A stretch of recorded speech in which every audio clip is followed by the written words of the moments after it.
Welcome to Jayanthi's kitchen. ನಾನಿವತ್ತು lemon tea ಮಾಡ್ತಾಯಿದ್ದೀನಿ. ಹೇಗೆ ಮಾಡೋದು ಅಂತ ನೋಡಿ. ಸ್ಟವ್ ಹಚ್ಕೊಂಡು ಒಂದು ಬಟ್ಟೆ ಇಟ್ಕೊಂಡು ಅದಕ್ಕೆ ನಾನೊಂದು ಲೋಟದಷ್ಟು ನೀರು ಸೇರಿಸ್ಕೊತಾ ಇದ್ದೀನಿ. ಈಗ ಇದಕ್ಕೆ ಒಂದು ಅರ್ಧ ಟೇಬಲ್ ಸ್ಪೂನಷ್ಟು ಟೀ ಪುಡಿ ಸೇರಿಸ್ಕೊತಾ ಇದ್ದೀನಿ.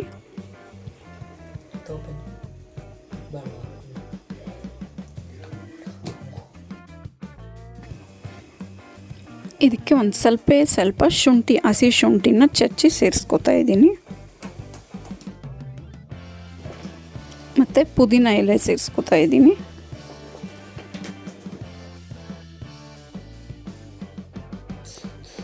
ಇದನ್ನು ಚೆನ್ನಾಗಿ ಕುದಿಸ್ಕೊಬೇಕು. ಈಗ ಇದು ಕುದೀತಾ ಇದೆ. ಇದಕ್ಕೆ ಮೆಣಸುಕಾಳು ಸೇರಿಸ್ಕೊಳ್ಳೋಣ. ನಾನೊಂದು 8 ಮೆಣಸುಕಾಳನ್ನ ಚಚ್ಚಿ ಸೇರಿಸ್ಕೊತಾ ಇದ್ದೀನಿ. ಈ ಟೀ ಅಂತೂ ತುಂಬ ಬೇಗನೆ